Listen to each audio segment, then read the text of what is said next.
Today, by Dovewing 23. My mom always told me, if you love something, set it free. I've never expected that something such as that would be so painful, so hard to cope with. I never thought it would be as bad as this. Not for me. Especially not for me. Brushing my bright pink mane out of my eyes, I fake a grin as she steals a glance at me for reassurance. She is scared too, but, unlike me, even her fear is beautiful. That sparkle that she used to have still shines as bright as ever.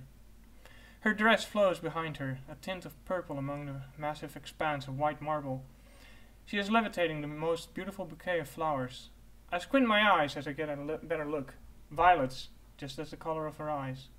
She is careful to avoid those rose petals that a certain orange filly had scattered before her.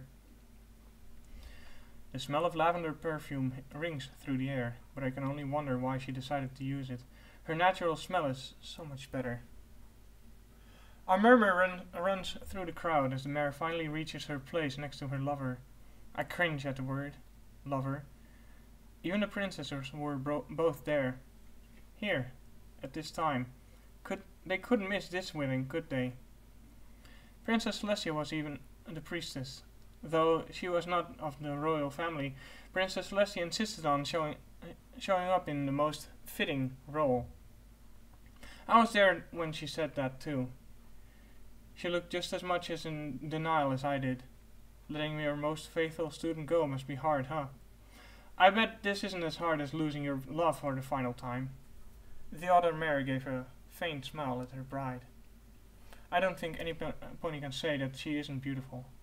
Her dress, though obviously not as beautiful as the unicorn's, is beautifully made. A rainbow of color. No, really. The beginning of the spectrum is at her midsection, and it spins in a spiral of color all the way to the end of her hind legs. The way her dress intervenes with her natural colors is very flattering to her already sleek body. Honestly, who hadn't had a crush on her at some point? Mare or stallion, that gorgeous body, that luscious spectral mane. It was very hard not to feel some sort of need to be around her.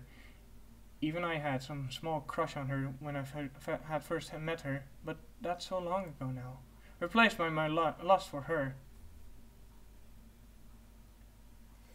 It took us all by surprise when they, the bookworm and the jock, were engaged and ready to plan the wedding. I hadn't even known. They hadn't even told me that they were dating until near the end. They had kept it all in secret from all of us, from their best friends. They didn't tell us until they were already in a relationship. I felt like an idiot not seeing the signs, not finding out myself.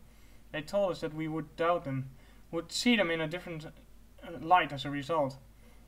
They should have known that we wouldn't have done that. I was torn up inside, but I kept a smile on my face and asked if they would like a party. Though I desperately didn't want to, I needed to be there for their unison. In case of the inevitable breakup situation. But of course, with my luck, that never happened. Remembering this forces me to even chuckle slightly. They even asked me to plan the wedding. I was to be in charge of the after party. Who else? I remember her saying. She had told me that I would be perfect for the job, and I can't say she was wrong.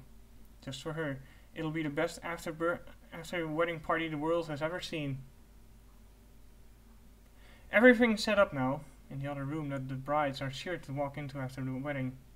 It will take them completely by surprise. The balloons, the banner, the streamers, all perfectly aligned, unlike any party I've ever thrown before. Honestly, I don't think I've ever put this much work into something. Verdi was to make the dress and do her mane. She had been in and out of her boutique, completely running on coffee. Verdi would call her almost every day to measure a new piece of fabric or try it on the works. I remember just how beautiful she looked when she came out, her mane still slightly curled. Applejack was to make the cuisine. As much as I wanted to take on the second role of making sweets for her big day, she wanted a healthier meal. Some apple pies to be exact. And you could get that from Applejack. Not just from some old baker like me, no matter how much I desperately wanted to help. Fluttershy was to do the music. I see her right now, watching her birds and nodding once in a while to one of them to play a different note. They were so well trained, however, that the individual nods are few and far in between. And her bird corps was unmistakably the best in all of Equestria, and I'm sure the brides are proud to have her as a friend. I know I am sure am. I began to daydream, to pretend that this was my wedding, mine and hers. It would be beautiful. A whirlwind of color, mainly purple and pink, spreading all over the church. Sometimes, just like this, I wish I had gotten her first. I smiled as I realized that it could have never happened. A scholar like her would have never fallen for a baker like me. I would just slow her down. I slow everything down. I feel a sharp jab on my side as Rarity breaks me from my daydream.